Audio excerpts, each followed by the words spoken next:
L'activité foncière participe aujourd'hui de la sécurisation de l'investissement, donc de la croissance et du développement économique. Or, cette loi promulguée et publiée par le président de la République, chef de l'État, chef du gouvernement, son Excellence le docteur Boni Yahi, reste encore, à l'instar de nombre de textes de loi en vigueur, inconnu d'un grand nombre de citoyens, alors même que nul n'est censé ignorer la loi. Honneurs invités, mesdames et messieurs, c'est fort de ce constat que mon département ministériel, dans sa mission de vulgarisation des textes en vigueur au Bénin, a entrepris d'organiser à Cotonou, Lokossa, Boycon, Parakou et Anatengu des ateliers d'internalisation des principales orientations et grandes lignes du code foncier de manière au profit de la société civile. L'objectif général de ces ateliers est de permettre aux organisations de la société civile de s'approprier les dispositions de cette importante loi en vigueur et de leur en vue de leur vulgarisation au sein des populations. Tout au long de cette journée, vous aurez l'occasion de suivre des communications et d'échanger avec des experts en matière foncière autour de plusieurs axes, dont la situation pré-foncière au Bénin, la confirmation des droits fonciers comme procédure unique et élément clé de la sécurisation foncière au Bénin, la mise en valeur obligatoire des terres rurales comme moyen de lutte contre la thésaurisation et la spéculation foncière, l'inclusion des non-nationaux dans l'acquisition de la propriété foncière rurale, le sort du permis d'habiter au regard du code foncier domanial, la réglementation de l'exécution des décisions de justice relatives aux contentieux fonciers. À cet égard, je voudrais, chers participants, vous exhorter à une attention soutenue et pouvoir compter sur vous pour servir de relais par la suite dans vos zones d'intervention respectives en vue d'une large diffusion des connaissances qui vous seront transmises par nos éminents experts. Mesdames et messieurs, je voudrais vous finir saisir cette tribune qui m'est offerte pour vous remercier pour l'intérêt que vous portez aux activités de mon département ministériel en général et au président d'Assise en particulier. Je m'en voudrais également de ne pas vous réitérer ma profonde gratitude pour votre contribution inestimable à l'ancrage social des réformes engagées par le gouvernement. C'est sous ces mots de remerciement et d'exhortation que je déclare officiellement lancer les ateliers d'internalisation des principales orientations et grandes lignes de la loi numéro 2013-01 du 14 août 2013 portant code foncier et de manière en vue venue. Plein succès à vos travaux. Je vous remercie.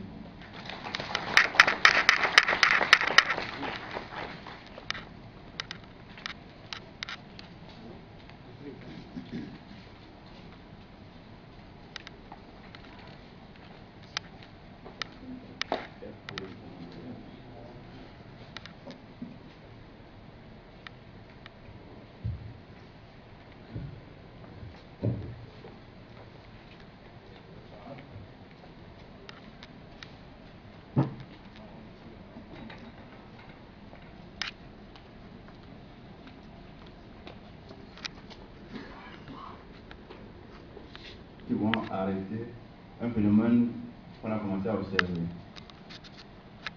La terre, quand elle viendra à manquer, pourra conduire comme ailleurs à des guerres civiles. Parce que chacun a besoin d'un minimum pour produire, vivre et produire.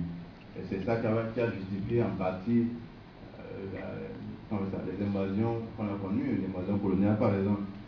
Chez nous ici, on a un pays pauvre, peut-être que nous ne savons pas très bien de quoi il s'agit. Mais pour nous dire que ça manque ailleurs, notre pays devient intéressant.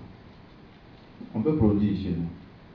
Ailleurs, dans les pays qui ont intéressé les colonisateurs au départ, où ils se sont installés, là on n'a pas de colonie de peuplement là.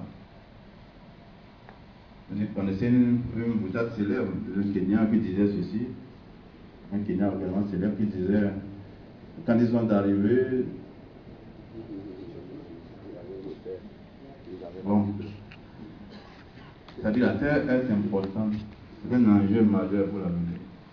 Nous sommes de plus en plus nombreux, la pression démographique est forte, donc l'espace nous manque et va nous manquer. D'ici quelques années, ça va nous manquer. Et ça va être comme au Burundi, au Rwanda, voilà deux petits pays qui n'ont pas assez d'espace et qui sont à la base d'instabilité dans la région, qui agressent les autres, tout ça.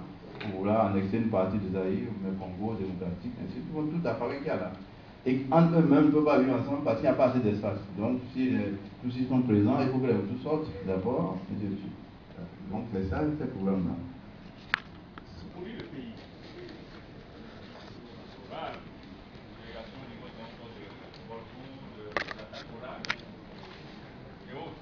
Donc l'objectif c'est d'atteindre quand même tout le pays. Bon, c'est vrai que vous posez là quand même là un problème de participants. Je crois quand même qu'il y a des cibles qui ont été atteintes. Je ne sais pas si je vais peut-être laisser la parole aux décrits pour qu'ils nous disent un peu, pour qu'on ait une idée un peu des cibles qui sont présentes ici ce matin.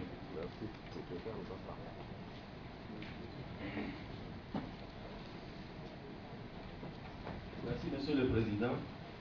Je crois que si nous avons bien suivi l'intervention de Monsieur le ministre a été clair dans son discours. C'est des étapes. La première étape, c'est un atelier d'internalisation à l'endroit des leaders des OSC, pour que ces leaders soient des porte-parole au sein de la population. Il y aura d'autres étapes où ce seraient des ateliers ciblés sur les élus locaux et les responsables qui s'occupent de la gestion foncière dans les mairies. Donc la première étape que nous sommes en train de tenir ce matin, c'est un atelier à l'endroit des organisations de la société civile. Les autres étapes vont suivre après. Okay. Voilà, donc c'est pour mettre à votre disposition les outils nécessaires pour vous permettre quand même de sensibiliser davantage les populations sur les enjeux de cette loi. Je vous remercie. Merci beaucoup. Donc je crois que c'est beaucoup plus clair maintenant. Est-ce qu'on peut poursuivre maintenant? Bien sûr. Voilà, merci beaucoup, je vous remercie. Donc nous laissons donc la parole au communicateur.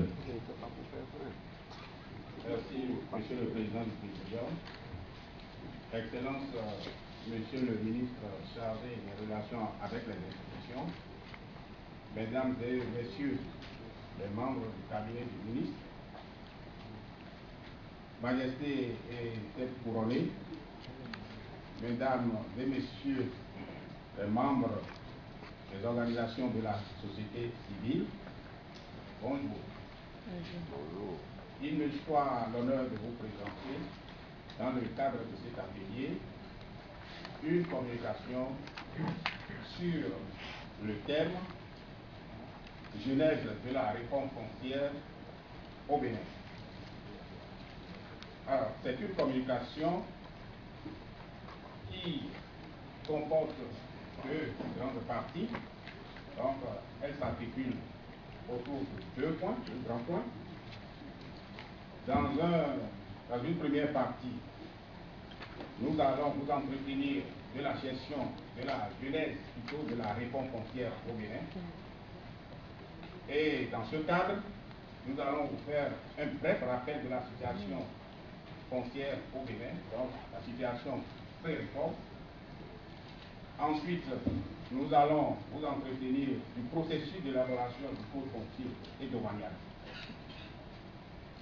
Dans la deuxième partie, nous allons vous entretenir des grandes innovations du code foncier et domanial.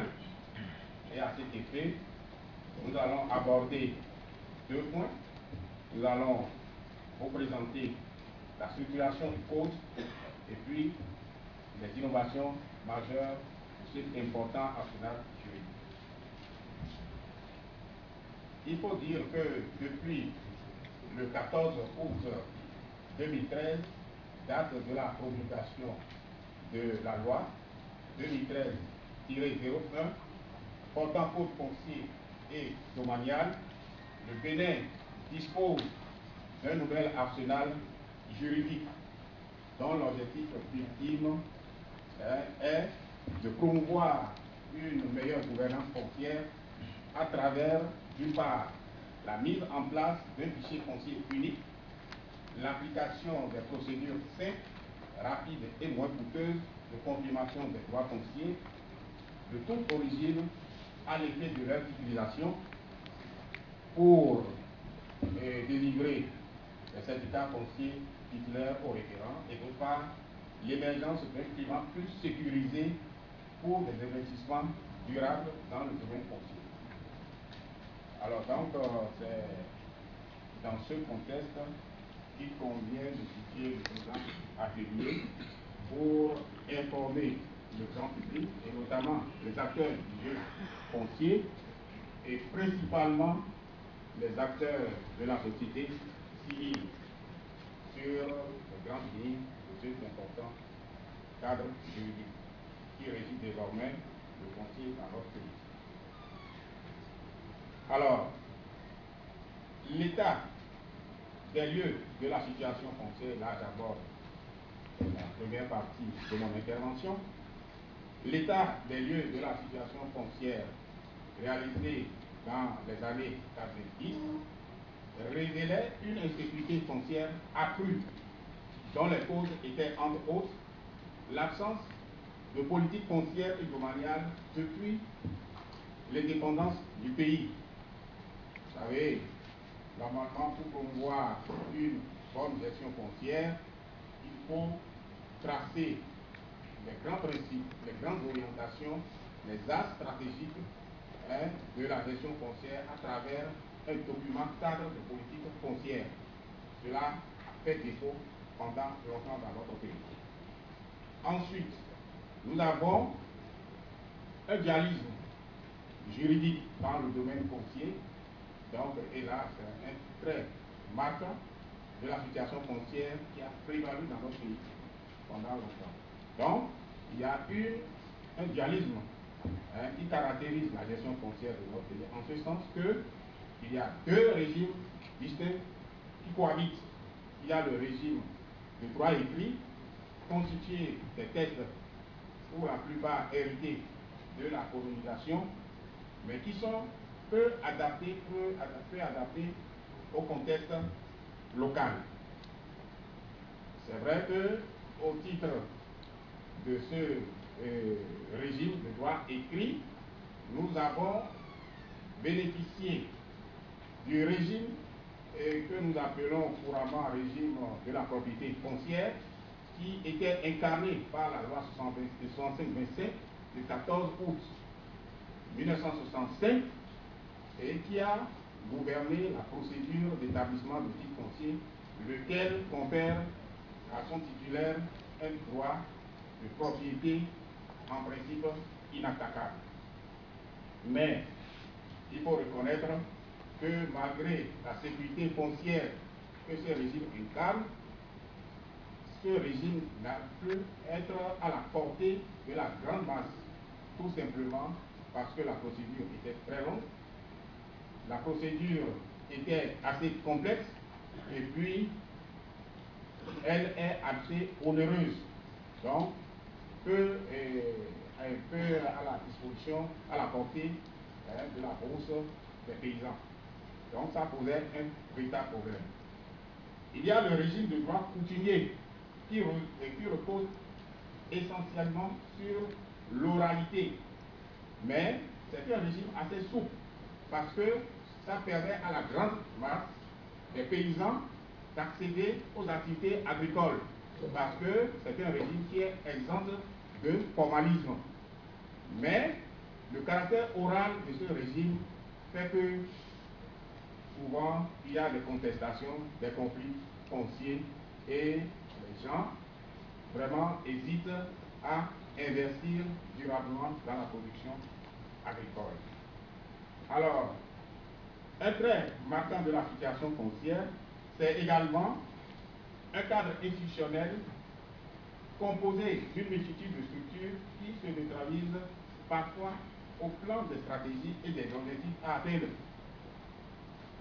Je vais vous donner un exemple simple. Et dans un passé pas trop lointain, le gouvernement, disons, a mis en chantier le projet de loi portant un régime foncier rural. Mais c'est une loi qui concerne plusieurs ministères, notamment le ministère de l'Agriculture, le ministère, le MEU. Alors, vous savez, il y a eu beaucoup de tentatives d'entrave au niveau d'un ministère donné pour empêcher l'aboutissement à terme du processus d'élaboration de cette loi. Donc, voilà le problème qui peut résulter d'une myriade de structures qui interviennent dans la gestion foncière. Bon, alors, donc, on note également un cadre technique rudimentaire. La gestion des titres fonciers, des documents fonciers assurés par le service des domaines que vous connaissez bien, par également l'IGN, que vous connaissez bien, l'Institut géographique national, mais à ce niveau, c'était une gestion manuelle de l'information foncière. Et les documents, les données foncières n'étaient pas informatisées.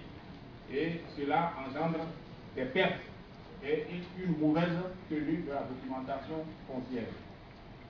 Alors, et dans cette situation foncière, on pouvait noter aussi une recrudescence des conflits fonciers, tant en zone rurale qu'en zone urbaine que périurbaine. Une absence de formalisation des droits de propriété en zone rurale. Tout était basé sur, de manière prépondérante, sur l'oralité, favorisant les remises en cause des transferts de droits. Ça, je l'ai dit tout à l'heure. La centralisation, c'est également un point marquant de cette situation foncière, la centralisation de l'administration foncière. Tout était concentré à Cotonou. Lorsque vous voulez faire, vous faites délivrer un titre foncier, si vous habitez tout Toubouan, vous êtes obligé de descendre à Cotonou. Tout est concentré au niveau de l'administration des domaines de l'enregistrement et du thème. Et vous voyez, quitter le fin fond du Nord pour Cotonou, ce n'est pas à la portée de toutes les bourses. Ça requiert beaucoup d'argent. Et là, ce n'est pas un seul voyage que vous allez faire. Il faut faire de nombreux déplacements pour suivre la procédure. Alors, donc, nous notons également, face à cette absence de politique foncière, une existence de marché foncier qui n'obéit à aucune réglementation et qui échappe au contrôle de l'administration, avec pour conséquence l'évasion de la fiscalité foncière.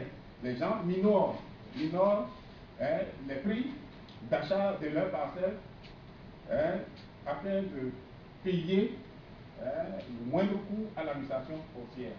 Ça, c'est une réalité.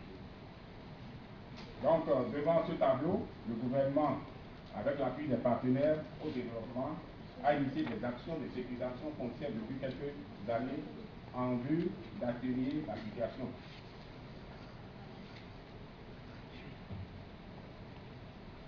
Alors, l'évolution temporelle de cette réforme, engagée depuis les années 70, se présente en deux étapes. Il y a une première étape. Cette première étape, c'est à partir des années 90. Alors, c'est celle de la réforme foncière rurale. C'est celle de la réforme foncière rurale parce que on a constaté une résurgence des conflits fonciers en milieu rural, ce qui constitue un véritable frein à l'accroissement de la production agricole. Alors donc le ministère de la chargé de l'agriculture a pris des initiatives afin de doter le pays d'une loi foncière rurale adaptée au contexte local. Alors, donc cette phase a connu la réalisation de ce que beaucoup de gens connaissent déjà ici, les plans fonciers ruraux. Et grâce à cette procédure d'établissement des plans fonciers ruraux, on a pu collecter d'importantes informations sur les réalités socio-foncières, et ce sont ces informations qui ont été complétées par la suite par des études thématiques qui ont servi de base à l'élaboration de cette loi foncière rurale, aujourd'hui devenue caduque, parce que abrogée par la loi de 2013 dont nous parlons aujourd'hui et qui a pris en compte les dispositions de cette loi. Alors, la deuxième étape de cette réforme, ça a commencé en 2007 et ça se poursuit jusqu'à aujourd'hui, puisque tous les instruments, tous les outils tous les organes ne sont pas encore mis en place. Alors donc, cette étape, nous la qualifions de réforme dite globale, dont l'une des finalités, c'est l'unification du régime foncier béninois. Donc, au lieu d'avoir d'un côté un régime de droit coutumier et un régime de droit moderne, nous avons désormais un seul régime, ce que nous appelons un régime unifié et qui est incarné par la loi 2013-01 du 14 août 2013 portant code foncier et domanial en République du Bénin. Alors donc, c'est des réformes qui ont été menées sur la base d'opérations pilotes ayant permis de tester des outils techniques et d'expérimenter des procédures. Alors, quel a été le processus suivi dans la mise en place du code foncier et domanial? Il faut dire que le code foncier et domanial a été élaboré sur la base des principes, orientations et axes stratégiques définis par les documents de politique foncière. Je veux parler du livre blanc, je veux parler de la déclaration de politique foncière. Alors donc, ce sont ces documents qui ont servi de base à l'élaboration du code dont nous parlons aujourd'hui. Et l'élaboration de ces documents de politique a suivi une approche participative. Et ça, le processus a conduit à fonctionner tout le pays à travers des séminaires départementaux, des études thématiques, etc. Alors, donc, le processus que je vais vous présenter a été, et le processus suivant que je vais vous présenter, a été suivi dans la mise en place, dans l'élaboration de ce instrument. D'abord, il y a la mouture, le premier draft du code qui a été élaboré par des experts. Ce premier draft a fait l'objet d'une présentation à l'hôtel Victoria en 2009. Et les participants à cet atelier sont des juristes, experts, magistrats universitaires, des avocats, des huissiers, des organisations professionnelles agricoles, la Chambre de l'agriculture, les diverses chambres et diverses ordres, etc. Alors donc, après ça, en septembre 2009, toujours à l'hôtel Victoria, à Sète, il y a eu les travaux du panel d'experts. Et ça a réuni les juristes, les experts juristes, les magistrats universitaires, sociologues, agronomes, les géomètres experts et quelques représentants d'ONG. À la suite de cela, de mars à juillet 2010, il a été organisé des ateliers départementaux de restitution, puisque après ces rencontres, des touches d'amélioration ont été apportées au premier draft et des ateliers départementaux de restitution ont été organisés. Alors donc, à l'intérieur du pays. Alors donc, les participants, vous les avez au tableau. Ensuite, il a été organisé une restitution aux acteurs institutionnels. Les acteurs institutionnels, c'est les ministères sectoriels, c'est l'Association nationale des communes du Bénin, c'est les partenaires techniques et financiers qui s'intéressent à la chose foncière dans notre pays.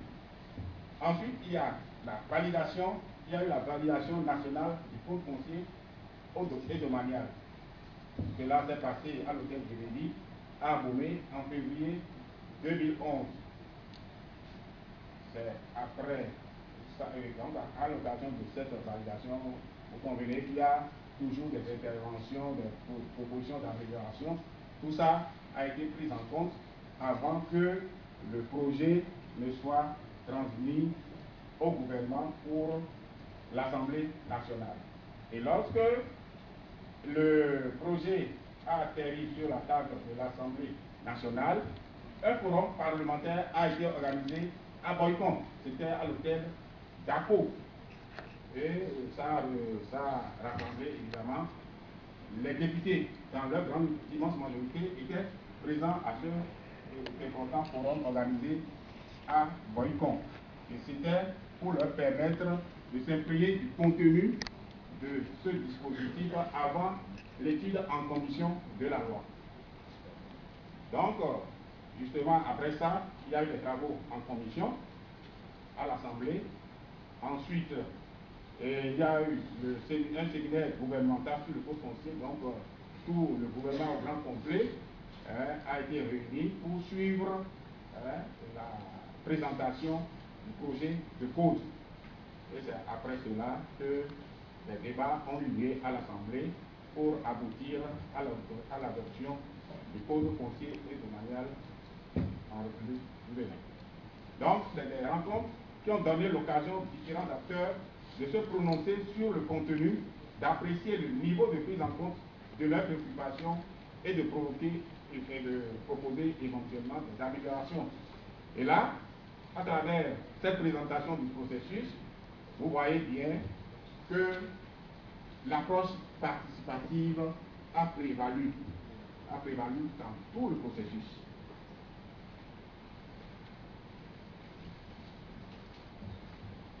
Alors, après cette première partie, nous abordons la seconde partie, comporte 7 articles et définit l'objet, le champ d'application, le régime foncier applicable aux terres rurales, urbaines et périurbaines, les principes généraux qui la sous-tendent, ainsi que quelques termes dont l'explication est utile à la compréhension de la loi entière.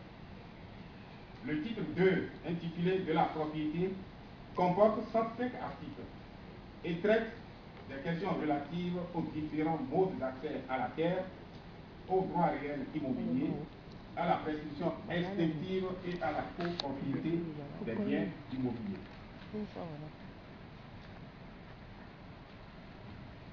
Le titre 3, intitulé « De la protection et de la reconnaissance administrative du droit de propriété », comporte 13 articles. Il traite de la confirmation des droits fonciers et de la publication des droits réels immobiliers. Le titre 4, intitulé « Des atteintes aux droits de propriété », comporte 55 articles qui prévoient les situations dans lesquelles un propriétaire peut être exproprié. Et là, le code parle essentiellement de 2 cas. Il y a l'expropriation pour cause d'utilité publique que vous connaissez bien, qui est faite dans un intérêt général, et également il y a les cas de saisie immobilière. Lorsque vous prenez un crédit au niveau d'une institution financière en hypothéquant votre bien immeuble et que vous devenez insolvable, il faut bien que l'institution financière recouvre l'entièreté de ce que vous lui devez. Donc, il exécutera l'immeuble. L'hypothèque, il exécutera l'hypothèque pour se faire payer.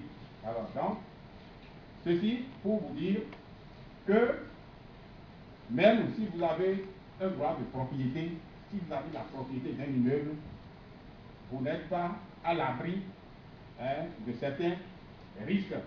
Les risques de saisie immobilière en cas d'insolvabilité à l'occasion d'un crédit fait à une institution financière, et surtout il y a le risque d'expropriation pour cause d'utilité publique. Mais pour ce risque-là, c'est vraiment garanti par la Constitution. On ne peut pas vous exproprier n'importe comment.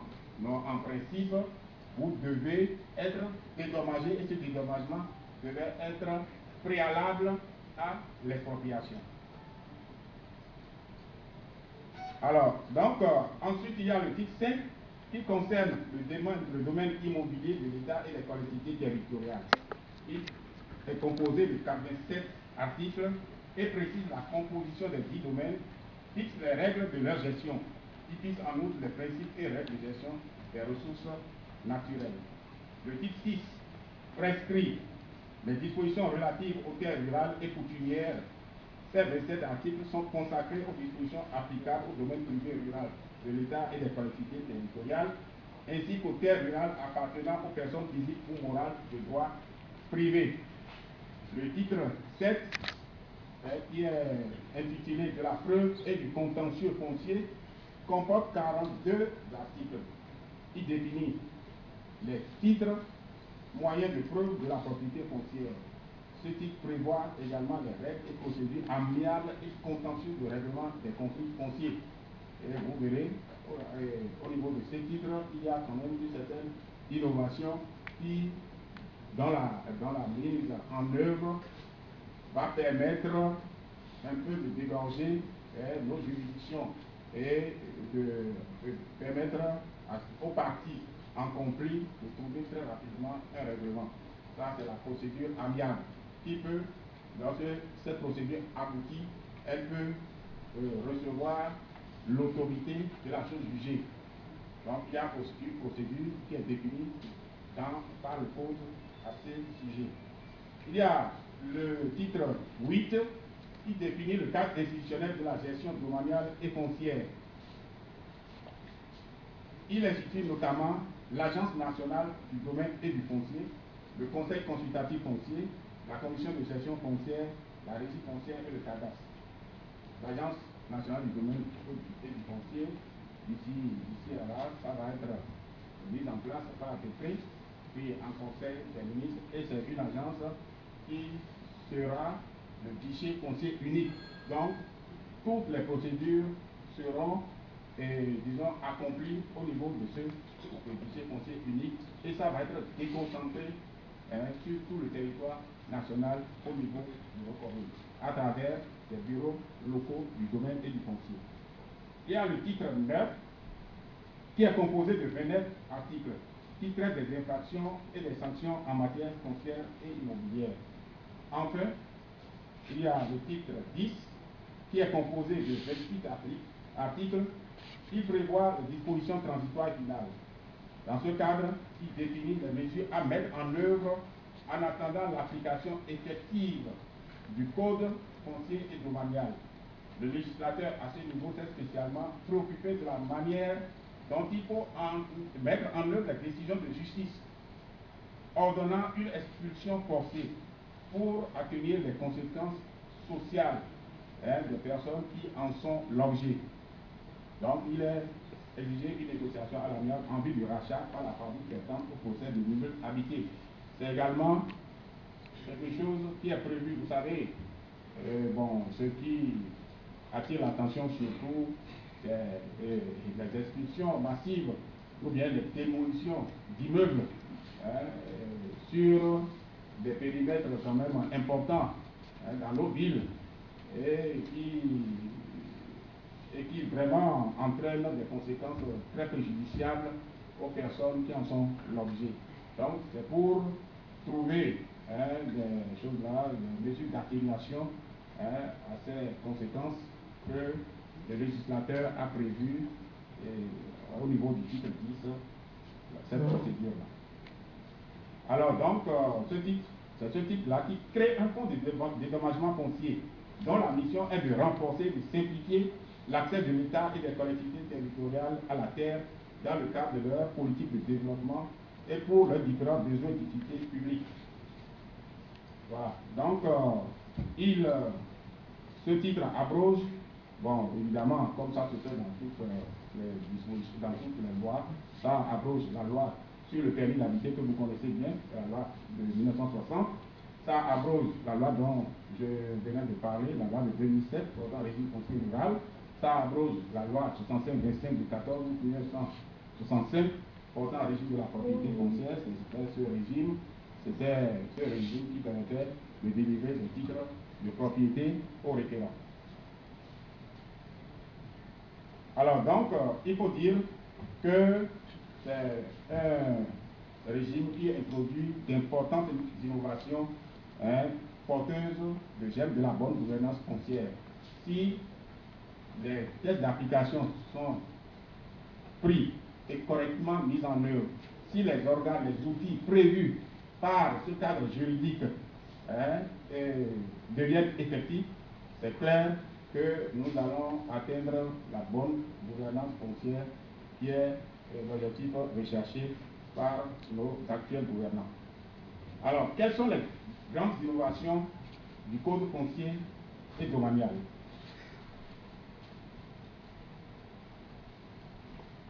Alors, ces innovations peuvent être résumées comme suit. D'abord, il y a une procédure de confirmation des droits qui est déterminée dans ce code. Et c'est cette procédure qui permet d'obtenir le titre de propriété qui est désormais appelé certificat de propriété foncière. Désormais, avec la mise en œuvre de ce nouveau dispositif juridique, on ne parlera plus de titre foncier, mais plutôt de certificat de propriété foncière. Au terme de ce régime, les droits détenus par des individus pourvus de CPF ne sont que des droits présumés, devant être confirmés par l'État à travers ses services compétents. Donc, lorsque vous n'avez pas le CPF, vous n'êtes pas encore propriétaire.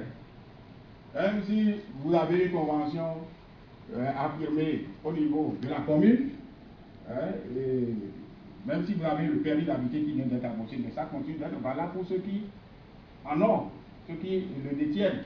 Vous n'êtes pas propriétaire. Surtout le permis d'habiter ne vous confère pas un droit de propriété. À travers le permis d'habiter, l'État vous donne, vous accorde le droit d'occuper la parcelle.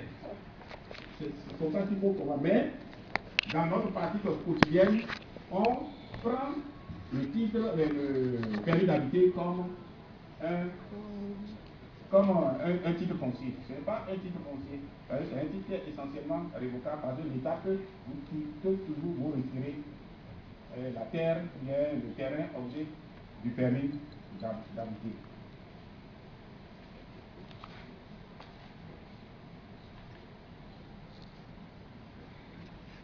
Alors donc c'est important pour les citoyens d'avoir le titre de propriété qui étalera véritablement leur droit de propriété à travers le CPF. Et si vous vous contentez des documents présomptifs de propriété, en cas d'expropriation pour cause d'utilité publique, vous ne risquez pas d'avoir un préalable et juste dédommagement. Vous pouvez avoir un dédommagement, une indemnité, mais ça ne sera pas à la hauteur de votre espérance. Ça c'est clair, parce que vous n'êtes pas propriétaire. Ça, il faut le comprendre comme ça.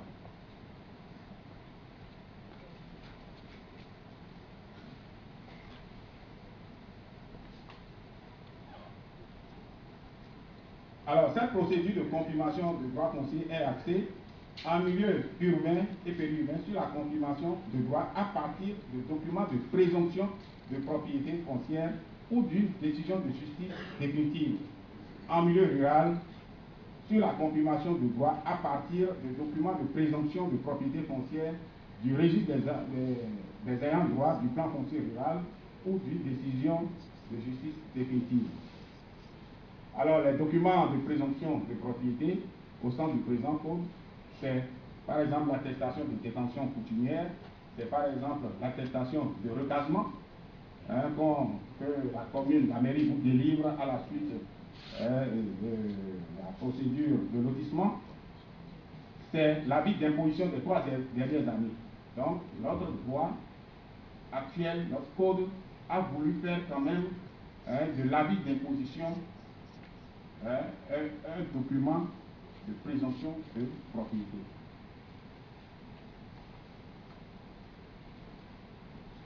Alors, comme une innovation, bon, il faut dire que c'est une innovation qui a été reprise et confirmée par le code, puisque cette innovation était contenue déjà dans la loi portant régime foncier rural de 2007.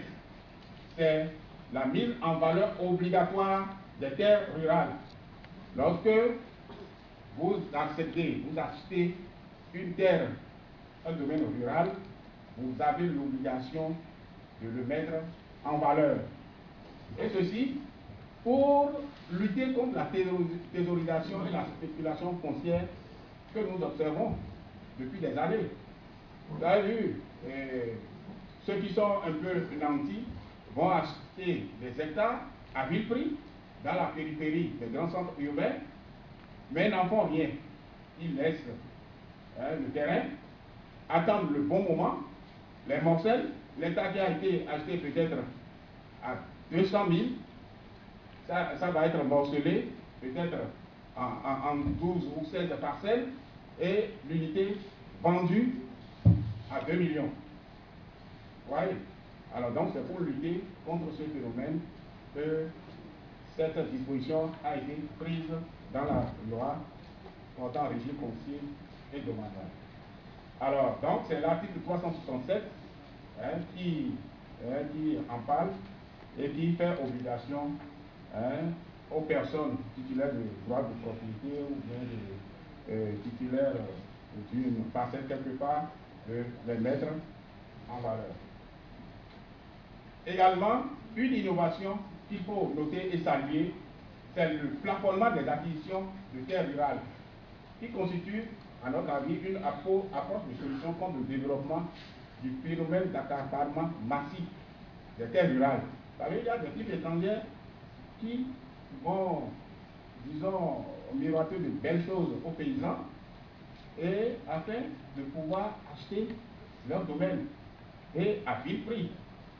Et ça porte sur des milliers d'hectares. Il y a des cas comme ça, si vous êtes représentant d'une ONG et vous savez certainement de quoi nous parlons. Alors donc, voilà, cette disposition permet de limiter, de plafonner les acquisitions de terres rurales. Donc, vous ne pouvez pas acquérir un domaine d'un seul tenant dont la superficie dépasse 1000 hectares. Donc, c'est plafonné. Bon, la nouvelle, une autre innovation qu'on peut noter, c'est l'avènement du CPF comme moyen de preuve de la propriété foncière. Le CPF, c'est le certificat de propriété foncière. Et c'est l'article 112 qui en parle. Nous notons également, comme mesure innovante, l'encadrement temporel des procédures. Lorsque vous introduisez une requête en vue, disons, de la confirmation de votre domaine, la procédure ne peut pas dépasser 120 jours, 6 mois. S'il n'y a pas eu de problème, si au cours de la procédure, aucune opposition ne se révèle, aucun problème majeur ne se révèle, en principe, le régisseur a l'obligation de vous délivrer au bout de 6 mois le certificat de propriété foncière. Contrairement à ce qui se passe actuellement, pour se voir délivrer un titre foncier, moi j'ai requis la délivrance du titre foncier sur une parcelle à Bomekarabi, et j'ai attendu 2 ans. J'ai attendu 2 ans. Et il y a des gens qui attendent 3 ans, 4 ans. Et c'est parce que j'avais des connaissances au niveau de l'administration des domaines que ça a duré 2 ans.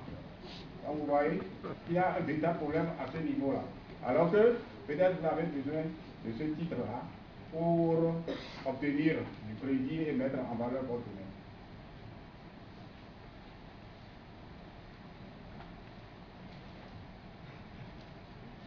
Donc, aussi, et comme innovation majeure, nous pouvons noter une meilleure régulation de l'accès au foncier à la fois pour les Béninois que pour les étrangers. Alors donc, le principe d'accès équitable à la terre pour tous est réaffirmé ici au profit de tous les nationaux, donc au profit de tous les citoyens béninois. Mais les non-nationaux peuvent acquérir un immeuble en milieu urbain sous réserve d'accords de réciprocité ou de traités ou accords internationaux.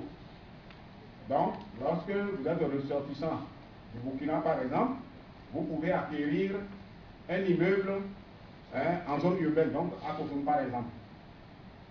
Mais à la condition que le Burkina en fasse de même, à travers des tests, accorde cette possibilité aux Béninois. Sinon, vous ne pouvez pas. Alors, les baux commerciaux, industriels ou d'habitation peuvent être conclus par les non-nationaux installés au Bénin. Les représentants diplomatiques et consulaires et les organismes internationaux installés ou intervenant au Bénin peuvent également acquérir un immeuble, donc en zone urbaine, sous réserve d'accords de réciprocité ou de traités ou accords internationaux. Ce qui n'est pas dit ici expressément et qui est évident, c'est que désormais, à travers notre nouvelle arsenal juridique sur le foncier, les non-nationaux, donc les étrangers, ne peuvent plus acquérir des terres rurales. C'est clair. Les terres rurales ne sont plus à la portée des étrangers au Bénin. Il y a des décrets d'application qui sont en train d'être élaborés. Il y a 16 décrets d'application qui sont déjà élaborés. Et la finalisation est en cours et sous peu, ces décrets vont être effectifs pour faciliter l'application de cette disposition-là. Et désormais également, lorsque vous voulez acheter un immeuble, vous devez absolument passer par la procédure de confirmation. Vous devez confirmer les droits sur le dit immeuble avant de l'aligner, avant de le vendre. Si vous ne le faites pas, alors là, la vente est nulle et de nul effet. Il faut dire que ce texte existait dans cette disposition-là existait dans le texte de 1967, mais qui n'a jamais été appliqué.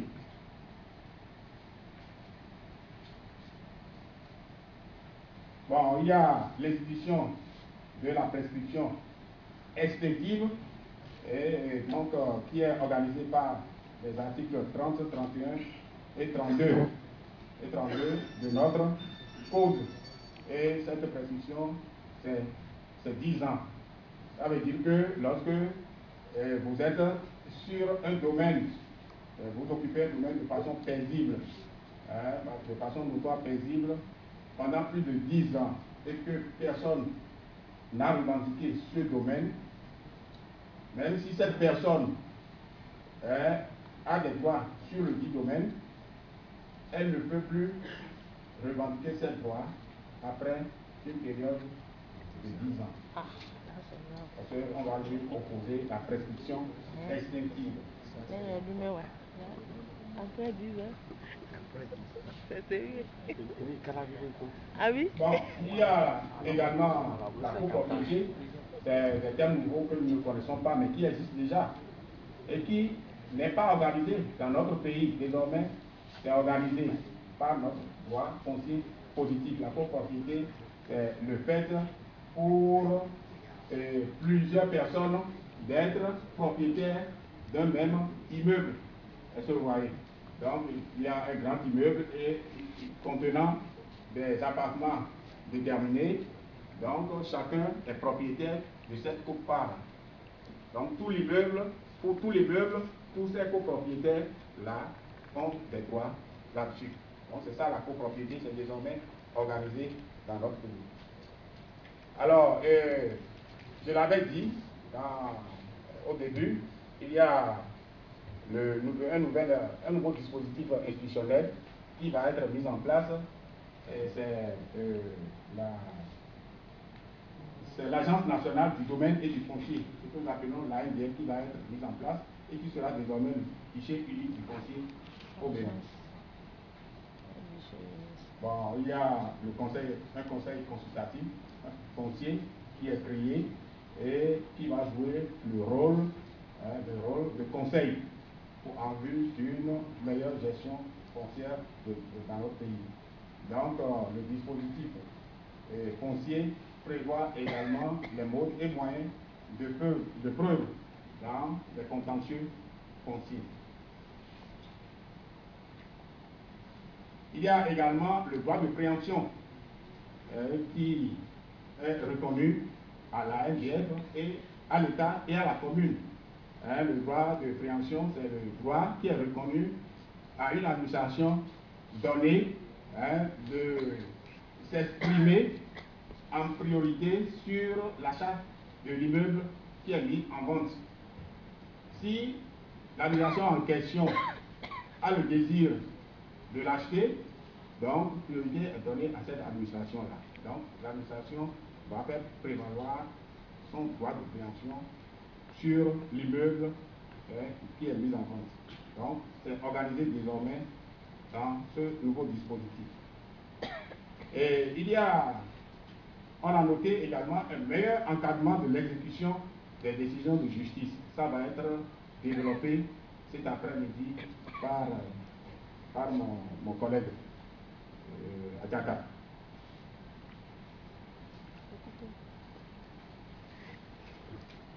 Alors donc, voilà très rapidement présenté le contenu de ce nouvel instrument juridique qu'on appelait de tout notre vœu et qui, en principe, si c'est correctement mis en œuvre, si tous les organes que ce dispositif a prévu sont mis en œuvre, les décrets d'application pris, je crois que c'est un cadre qui est susceptible d'assurer la sécurisation foncière tant souhaitée par tous les Béninois.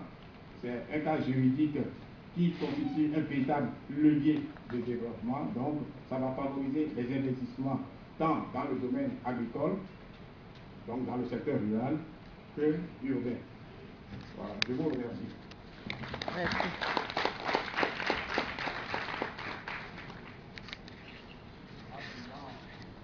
Eh bien, nous remercions le conférencier. Et normalement, dans le programme, c'est la pause. C'est la pause café. Nous allons l'observer. Et bien évidemment, nous vous demandons donc d'enregistrer vos différentes préoccupations.